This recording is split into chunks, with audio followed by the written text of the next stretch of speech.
Pastor George Nicholas. I'm the CEO and the chair of the African American Health Equity Task Force, CEO of the Buffalo Center for Health Equity. And this is our next episode of our exciting Igniting Hope podcast. Today we have a really special guest with us, a school board representative, school board member, but more importantly, a parent, a friend, someone who's deeply concerned about our community, but plays a very important position in our community as being a member of the Board of Education, and that's Jennifer Mecozzi.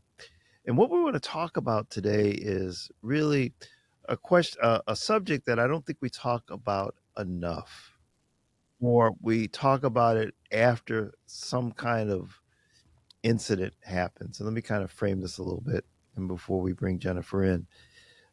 We recently, the Buffalo Center for Health Equity, have received a grant from the CDC Foundation to look at, firstly, to develop a triad, a coalition, to look at an important issue that's facing this community. And so we partnered with Best Self and with the Area of Health Equity, and have also invited Say Yes, CCNY, the University of Buffalo, to engage in a conversation about the mental health of our children in the academic setting. What's going on with our kids? Many of these children come to school dealing with many levels of trauma. And then when they get into the school, there may be things that trigger these type of traumatic experiences they've been going through. There are resources that are available, but unfortunately, the resources that are available don't match the need. And that's a common thing that goes on with many things that go on in our community. So what our project is to first make an assessment. Let's figure out what's going on with our children. How many are really presenting with mental health issues? And there's ways that you can pre and post test that. And then what are the services that are available for the children? And then are the children availing themselves to this? And if they're not, then why is it? Or what are some of the standards that uh, in the basic mental health field, when a child presents with, whether it's anxiety, depression, things of that nature, what kind of care does that person need? So we wanted to have a conversation about that, and then connected to that are what we're seeing with the children as it relates to their mental health challenges. Is that, how does that reflect in their academic performance? How does it impact the violence that's in the school? How does it impact truancy? And then what can we do about it as a community? Before we get engaged in this conversation, this is not something that's solely at the hands of the schools, right? But the schools can be an important partner in helping to identify issues and then provide support. Now, one of the things that why we wanted to have Jennifer on today is, one, because of her position as a school board representative. Two, she's a parent. She's had two of her daughters go through the schools. She's got a son in the district now. Three grandkids. The three grandchildren are gonna be in there. A teacher. So she's a parent. One of the young ladies is a teacher in the district. So she sees the whole picture, right? And also she's a person that has been engaged in community work, and so the solution in terms of helping our children and their families in the space around mental health has to be a community-based solution, right? I mean, there's no agency that's going to come in and fix this. So that's how we want to talk about today a little bit on our Igniting Hope podcast. So Jennifer, we'll welcome you into the space. You kind of heard the setup. So as and you get a chance to go into a lot of the schools. Mm-hmm. What are you seeing? What are you hearing in terms of just the energy, or what do you see? I know certainly even school board members, people try to put on a good face, but but you can tell, you've been around long enough to know that you can tell when children are kind of struggling with some things. And so tell me what you're seeing out there, and then also what's the data, what some of the things you see in terms of as terms of reports of what's going on. All right. Well, there's a whole lot to cover right there. You know me, I always have Yeah, big yeah, things to talk about. yeah. I go right into I knew what I was walking it. into. I knew it. I knew it. But no, I appreciate you asking me to come through here. And I mean, it's a real conversation. So you're not going to get anything but real talk from me on this. Um, I do want to say thank you for stating that, this isn't just in the hands of the schools. And I think, first and foremost, one of the biggest, if not the biggest challenge, is how can the schools truly connect with everyone around us, right? And do it in a way where, with Buffalo being one big living room and a big, everybody has an opinion about this or that or the other. How do we make sure that people see that we're all just people looking to help people, right?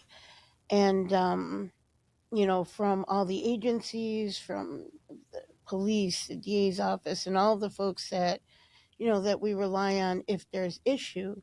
But we also have such great agencies out there that help promote resource. And, what we've done as a district, and I've been on since 2016, there has been a real shift. And I'm going to look particularly to community schools where um, there's uh, a lot of issue around transportation and things like that now, where our school is a district of choice, and it had to be because we're also the third most impoverished, seventh or eighth most segregated city in the country, and our resources were clearly not divided in ways that they needed to be for every student to be served, especially in our marginalized communities, and we have them. We don't have to point them out; we know where they are. But so a child can go to any school they want in any part of the district, no matter where they live. Yet these community schools that we put in place, where when I first came on, we were piloting 5, and now we're over 30, where they are your neighborhood schools, and resources do come to those schools. And we kind of look to the community to kind of guide us as to what they might need.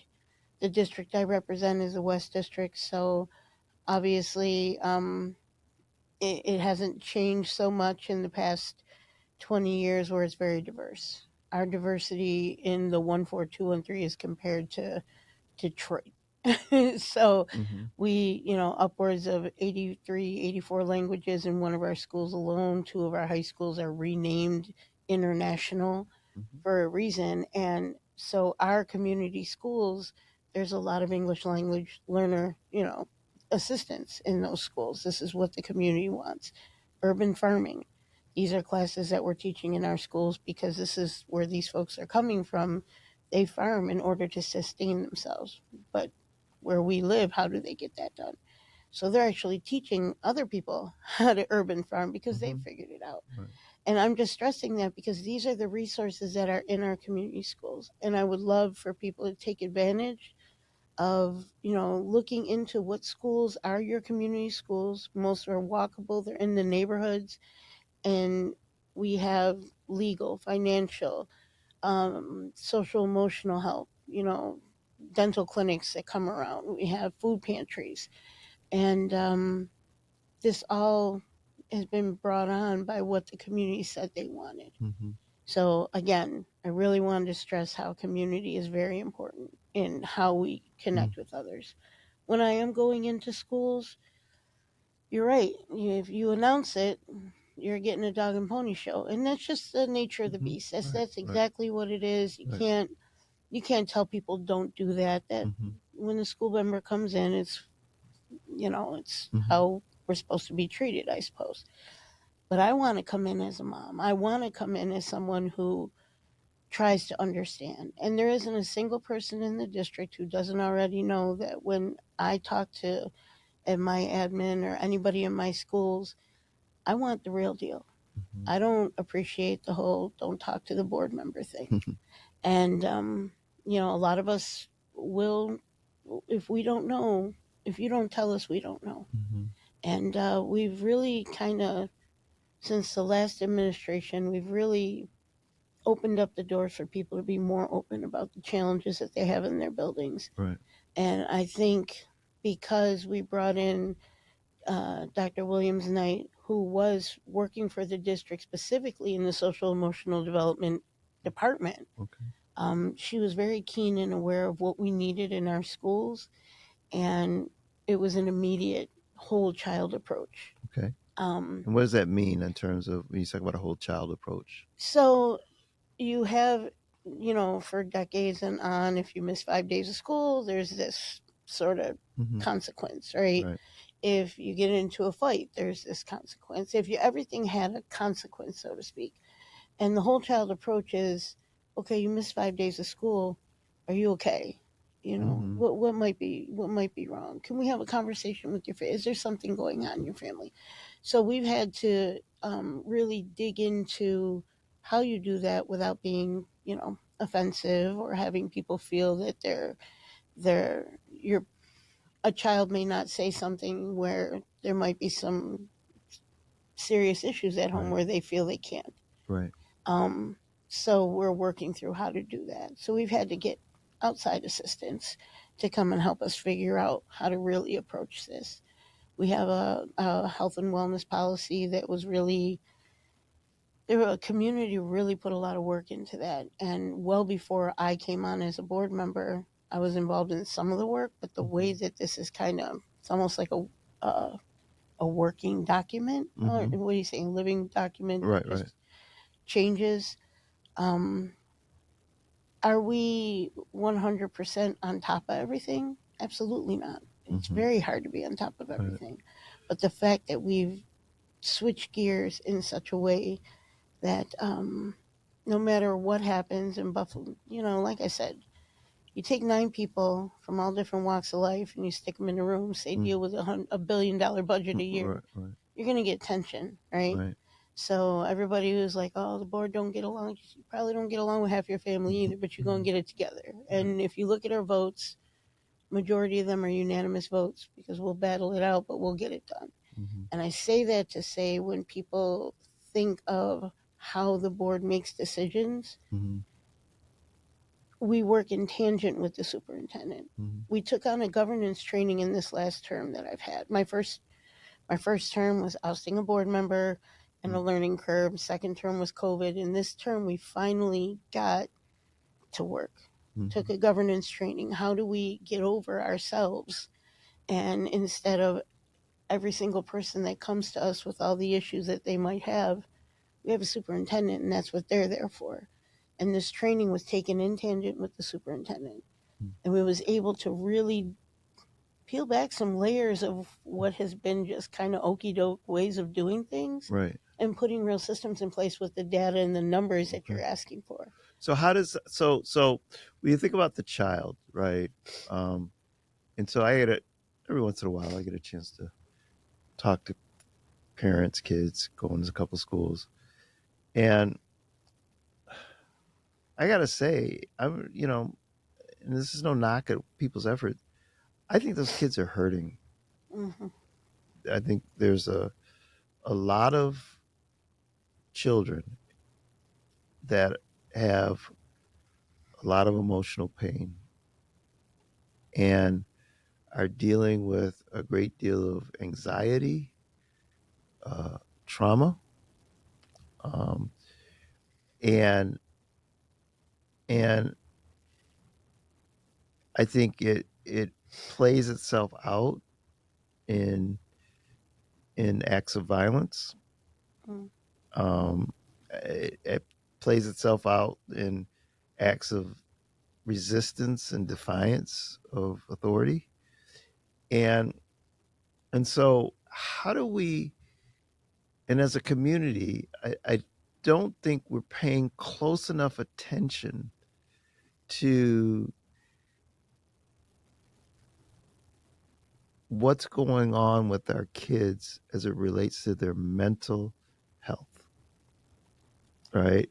And so how do we make space to, because see, so from my perspective, what you answer to is that whenever if I see a child exhibit bad behavior, it's not my assumption that the child is a bad child. There's something going on, Mm. right? And what's causing that? What's triggering? So if you have a child that maybe is there's challenges in the home, challenges in the neighborhood, there's challenges in you know what they're eating, just all kinds of just stuff that kids shouldn't have to go through, right? Mm. Kids should just be able to be kids, and I don't think we're allowing our children in general to just be children, and that creates a tension, it creates anger. You never see some of the kids that are just so angry, right? And you're just like, wow, what's going? It's but something made them that way. Right. That's not there's not something inherently wrong with them. There's something that made that. And so how do we pay better attention to that, and so that we can better support these children, right? And in a way that's going to allow for us to get better test scores, just for the child, just to be whole. You know what I mean? You know what I'm talking about? And so Yeah. how is that? So how is that conversation kind of playing itself out in your spaces, not only as a board member but as a parent? You're involved in sports, so you see a lot of kids, right? And so what I see concerns me, quite frankly, because there are a lot of kids that are just struggling. Mm. So what's your thoughts? I mean, you're. I recently, and it was a slap in the face. And as a board member and as a parent, I was very distraught with my um, just the surprise of what was happening. I had to, we had a bunch of us were all in a building, and we all visited different grade levels. And I was assigned to an eighth grade class. It was myself and two members of the BPD and the principal were Mm-hmm. all in this Mm-hmm. class. Mm-hmm. And there were, what some would call troublemakers, or, you had the girls that wouldn't look at you, that are kind of grouped in a corner, and very, young men that are just like, forget you. And as a mom, my first instinct was like, hey, hey, hey, Mm-hmm. you know. But I'm there as a board member, mind you. I was at work, so as you know, I'm a line cook at work, so I'm in line cook gear. Mm-hmm. I had to leave work and come back, so I didn't look like a board member, so to Mm-hmm. speak. I'm trying not to play the mom role, and you have two police representatives there, along with the principal, and it was insane how everybody fed off each other in that classroom. Again, my first instinct was like, hey, you somebody's talking to you. It's a respect thing. If you want me to respect you, you respect back. But then I had to really dial it down, because I was like, so you have a board member here, and the principal pointed out, if you'd like to see anything different in the school, she's the one you would ask. So then the answers were just because they were already all tuned up, they were keyed up. So nothing was going to be productive that I could see at that point. And finally, somebody just like, I just don't want you guys don't do enough for us. And it was like, oh, okay, there it is. Well, what do you mean by that? You don't do enough. We don't have enough. It's like, you're in eighth grade. So, yeah, it's okay. How long have you not had enough? For a really long time. I said, well, how often are you asked to see what you would like? Well, never. I was like, well, we're at a crossroads here. I get that you're angry, but you do have the opportunity right now, so we can have a conversation. But we don't have a lot of time, so I'll give you my Mm-hmm. information. But Mm-hmm. let's talk about it.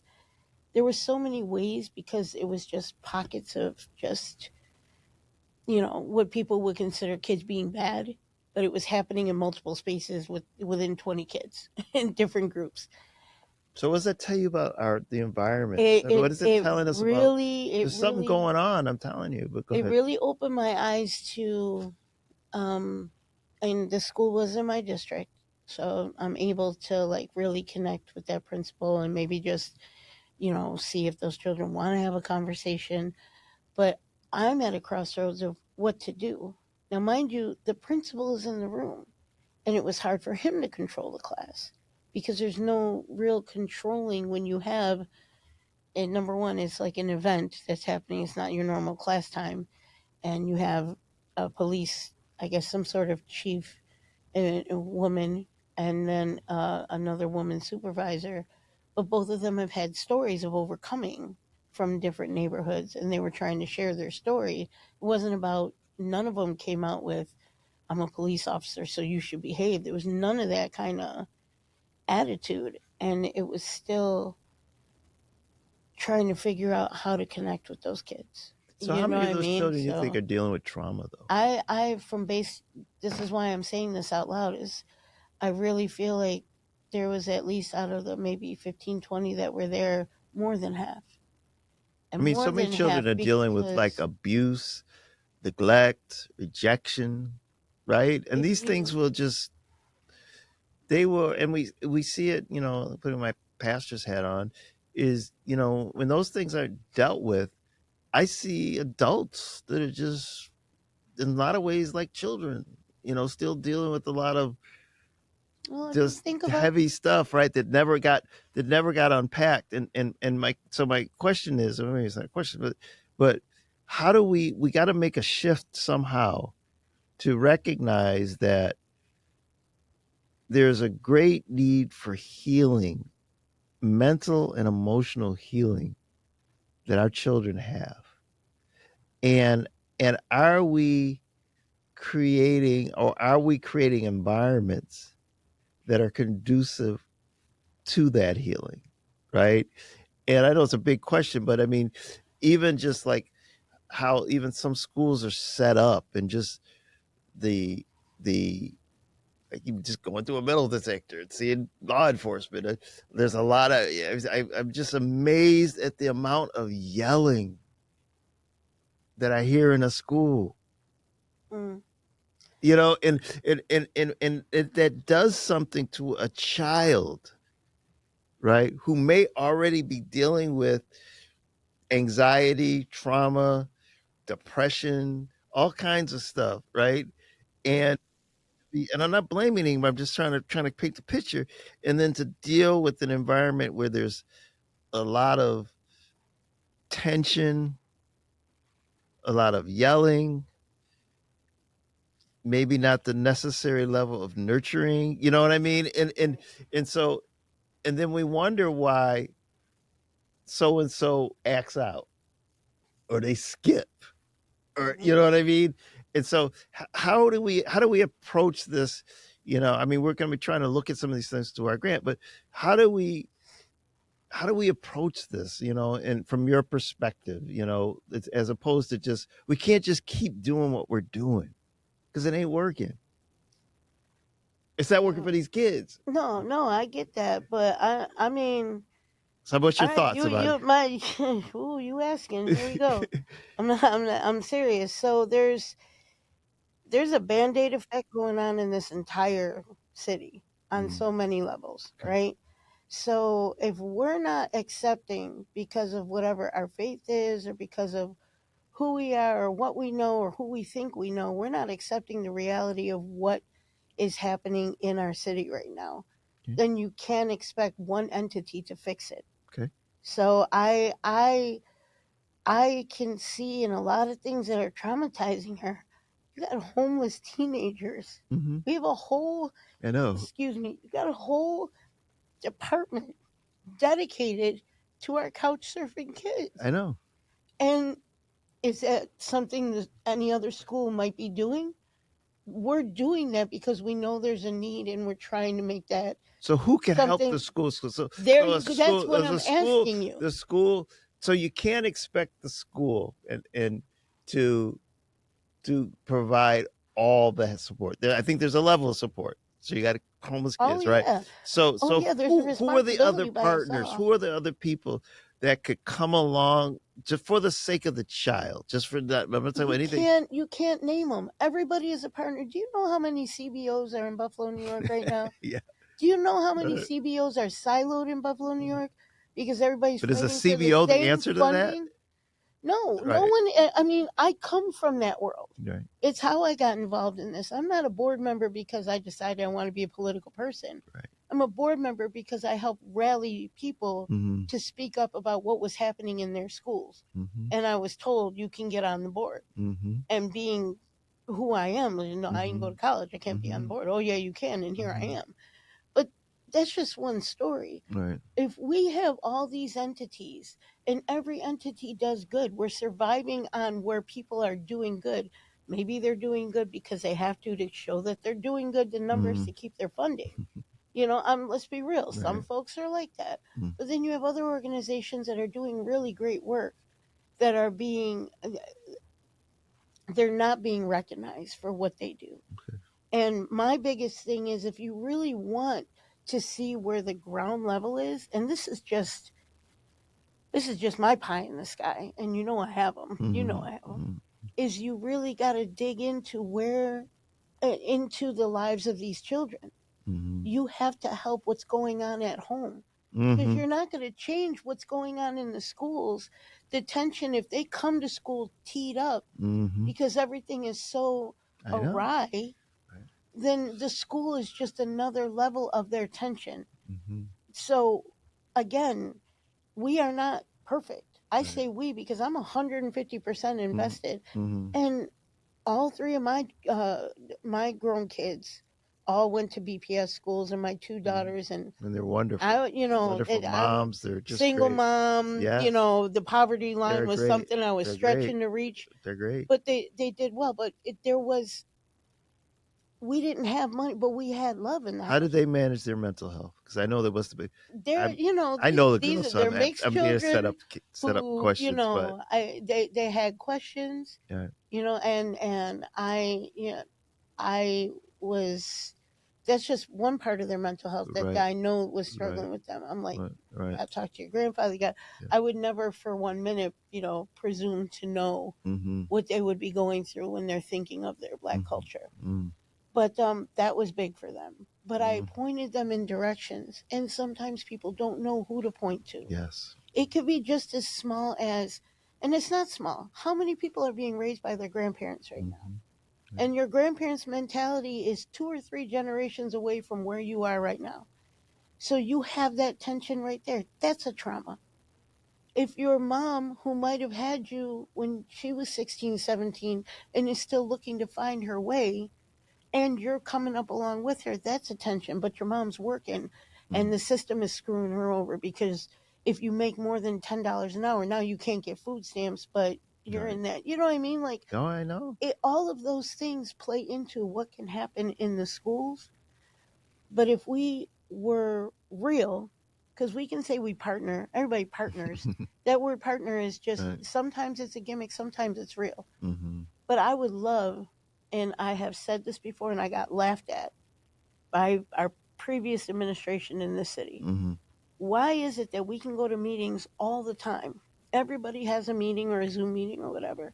But why is it that we can't have a quarterly meeting at the convention center where the city, who we are supporting in all our ways, pays for our parking and our lunch, and we all just go into the convention center and break up into here's housing, here's Mm-hmm. our childhood, here's our elderly these are Mm-hmm. the work that's being done, Mm-hmm. and you meet quarterly to talk Mm-hmm. about plans that you come up with to help the city because Mm-hmm. everybody's struggling. Right. And I was told this was I, what do you want to see in 5 years? What do you want to see Mm-hmm. in 1 year? So in 1 year, I want to see the city do this. Mm-hmm. Somebody said they wanted to see universal pre-K. This was 10 years ago. Mm-hmm. You want to see universal pre-K, but you couldn't fathom all the organizations coming together for a meeting in the convention center. Mm-hmm. You want to see universal pre-K in 1 year, but what I said was absolutely out of pocket. Are children a priority in this town? They're priority for me in my personal, in what Mm-hmm. I can't. The reason I'm on the board is because I'm fighting for kids. Right. Is the reason I got on the board is because I'm fighting for kids, because Mm-hmm. my kids were being pushed into a school they weren't Mm-hmm. supposed to be in. Right. So I can't speak for how this town does things. Mm-hmm. 'Cause I have a lot of opinions. I have a lot of That's why we're opinions, here. and I've grown up a little bit. Mm-hmm. At 53, I'm finally not pointing fingers at anybody. I'm trying to Mm-hmm. figure out why. Mm-hmm. And for the last 6 years, I'm like, especially after COVID, that should have taught us all that we need to start working together, because we in Buffalo as a whole, Mm-hmm. whether if you live in North and South and have a little more resources than the Mm-hmm. rest of us, Mm-hmm. that doesn't make you any better when the Mm-hmm. conversation of Buffalo comes up. Right. Right. Because Buffalo is Buffalo. Right. And the BPS takes a hit every Right. time, Right. and rightfully so for Mm-hmm. for a lot of reasons. But we never look at how in the past 9 years the graduation rates are going up, Right. because there's systems in place to make that happen. Mm-hmm. The band-aiding is always happening, but Mm-hmm. we're peeling back some of them to figure it out. And this Mm-hmm. governance training, we're 3 years into this now. Mm-hmm. And I simultaneously took an individual track, Right. because I'm not just going to rely. Right. Right. You know me. Yeah. I'm Yeah. not settling. And that individual track helped me see that even though in the group setting, you have you are the governing body of the superintendent. The Mm-hmm. superintendent's the manager, closest one to the work and her staff, and you are not to handle every problem that comes to you. Mm-hmm. There's a protocol. Mm-hmm. I kind of was going in that route anyway, Mm-hmm.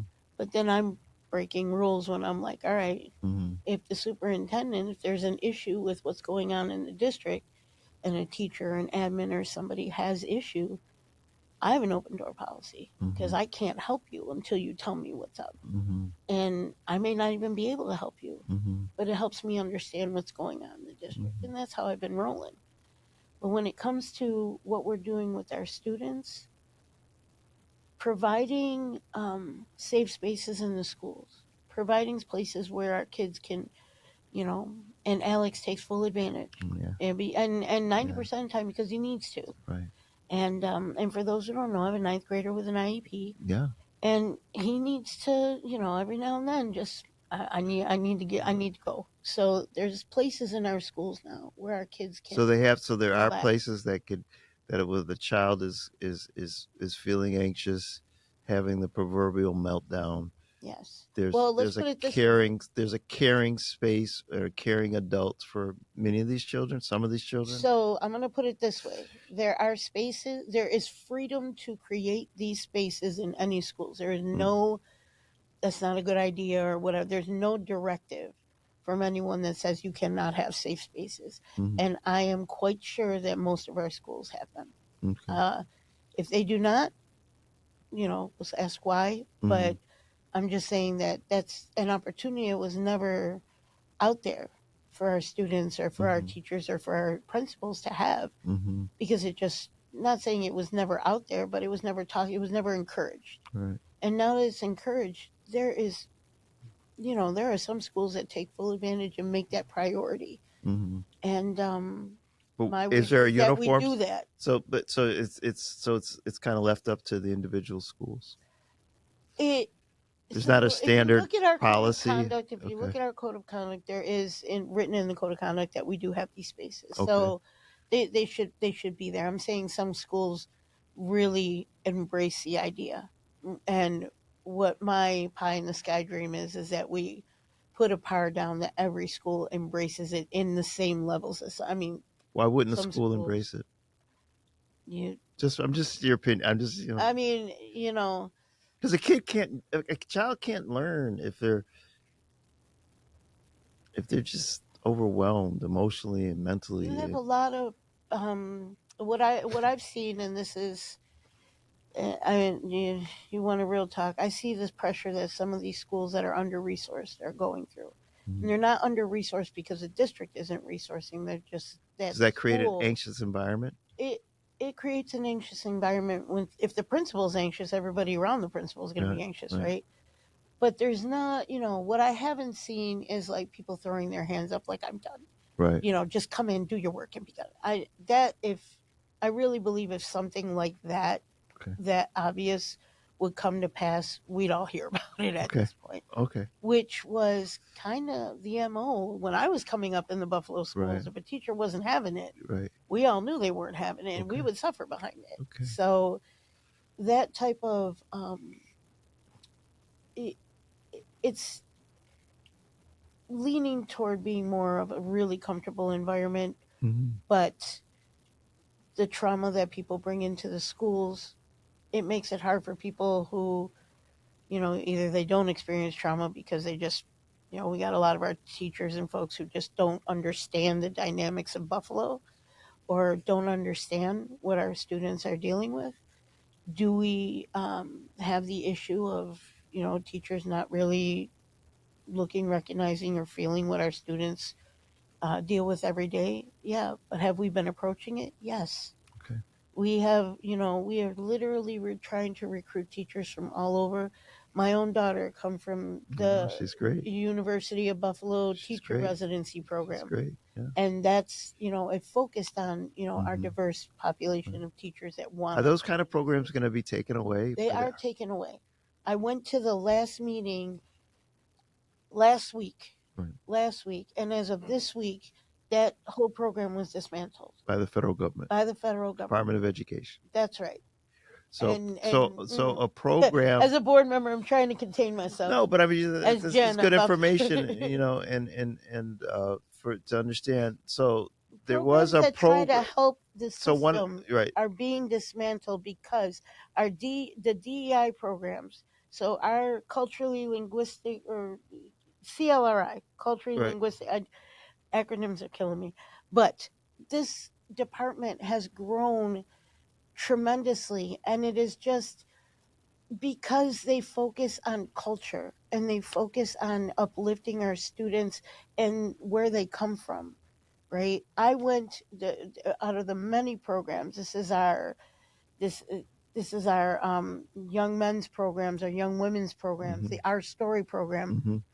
I went to Puerto Rico Mm-hmm. with these children who were learning their cultures, and it's now deemed as something that's wrong. So you think that, and so that whole experience, if you have a child that may be struggling with identity, maybe struggling with things that may be causing him or her to be anxious, depressed, feel whatever mentally, the elimination of those programs, you feel like, do you feel like that will exasperate some of the issues we're seeing in the schools? I mean, yeah, that's just a given.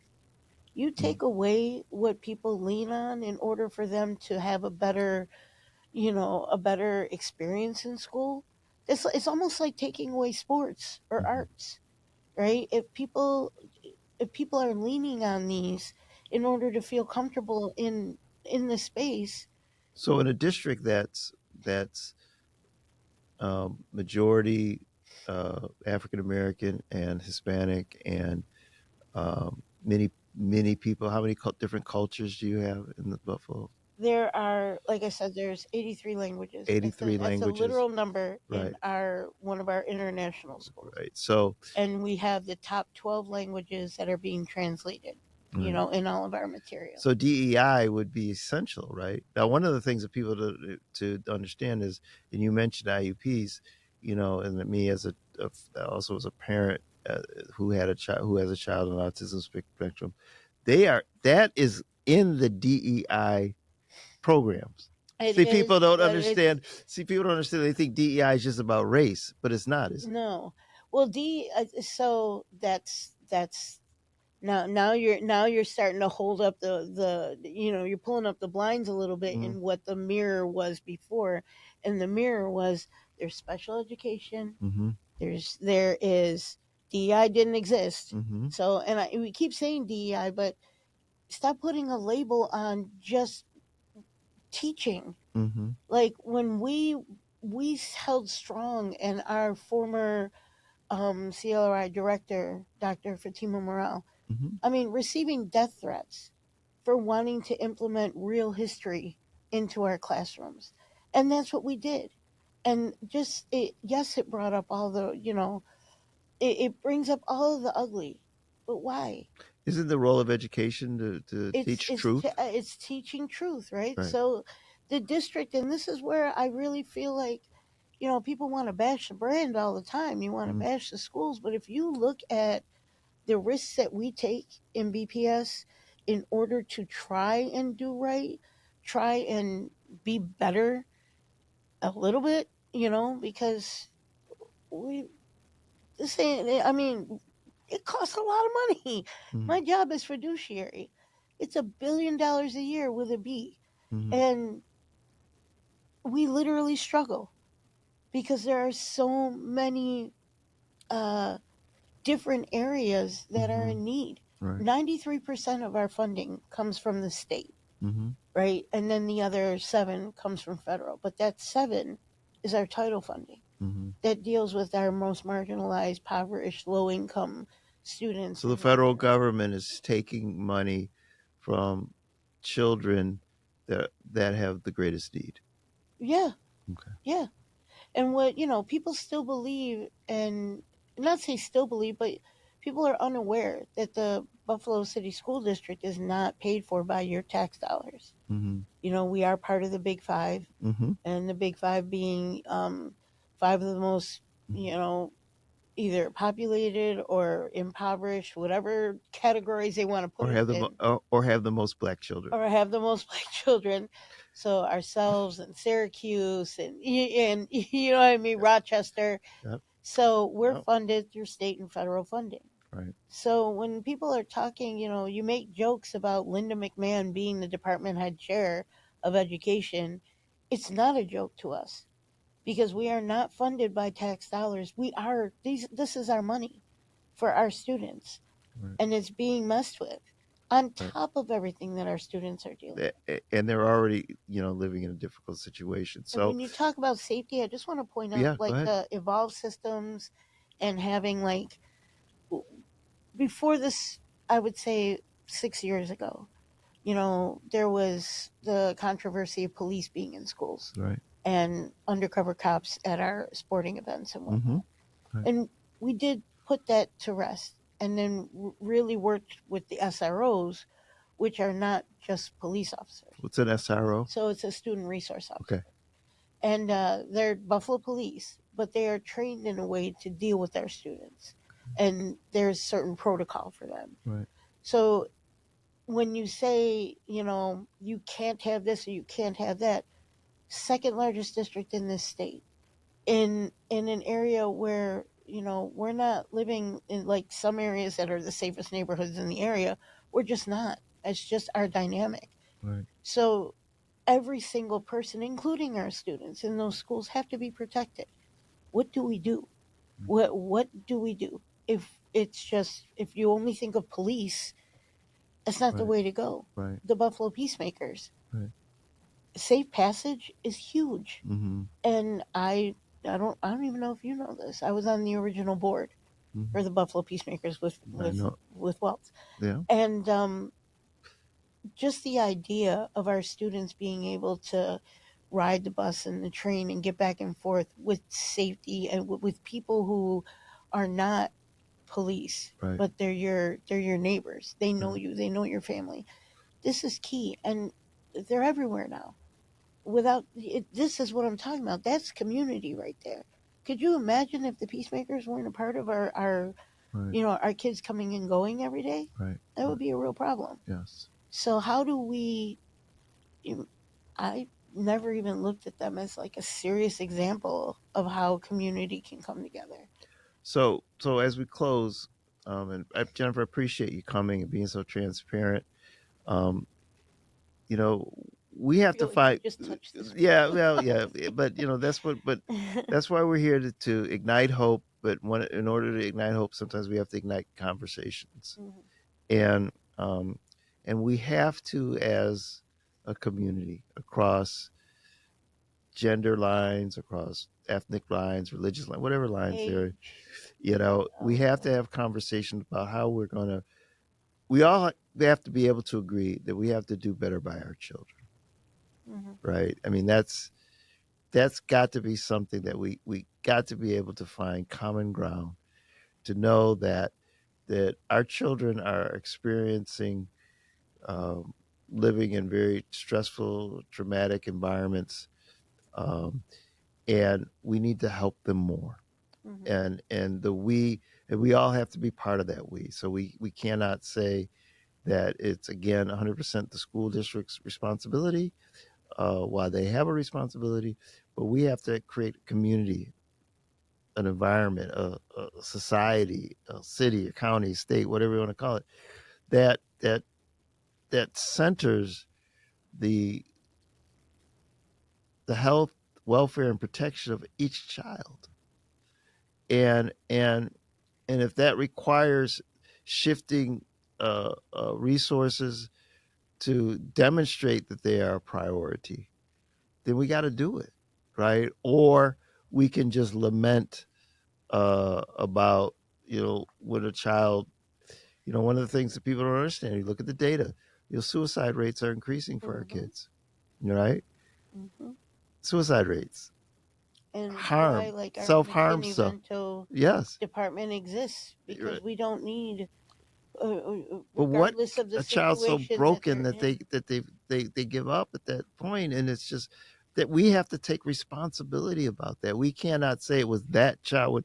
When we as a community, we have to take collective responsibility for Yeah, the you got to look at melt. these kids, and this is what I would love for people to take from this.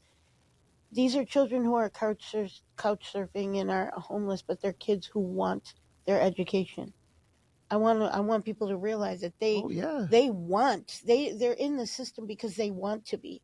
They could have gone off the grid. Right. How many of our students do that? They will come to school and they will do whatever the situation may be. And sometimes it's a little more than just, black or white. There's really an issue that everybody is engaged, but there's some stuff going on. You know what I Oh mean? yeah, You there's no never know, question. I mean, these children. I mean, but they yes, they there's so want many layers and this. They nuances to want this. their trauma, and we have to take the time and invest in all of it, Hmm. right? And Because quit if they're looking if from. they're making the move, and that's the Yeah. biggest point, is if our kids, regardless of what they're dealing with, and we're not talking about the elementary school kids who have to Right. come. Right. I'm talking about our kids who are 16 and over, who Mm-hmm.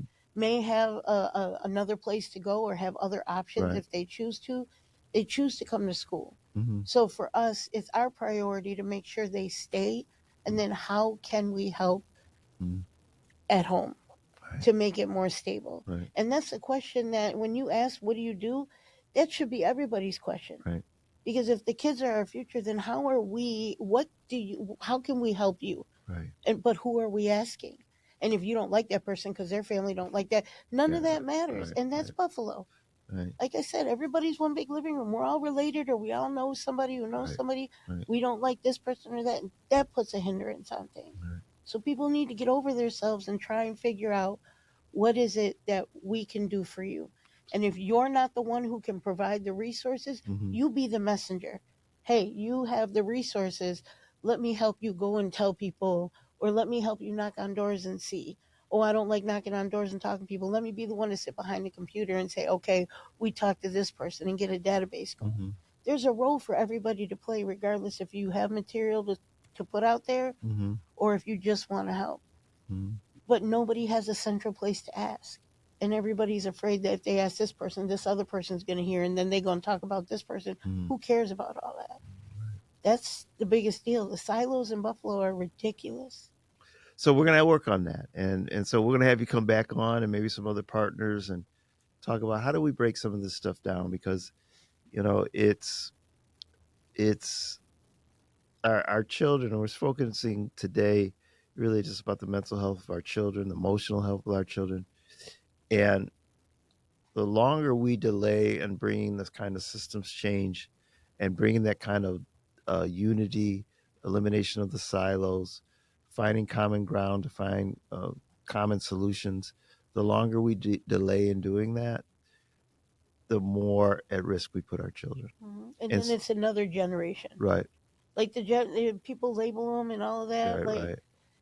Well, we have the power. So this is we do. about, this is we as people, we the people, we have the power, and we can, when we do come together, and we're going to continue to do that, we're going to bring real change. And Jennifer, I thank you for coming.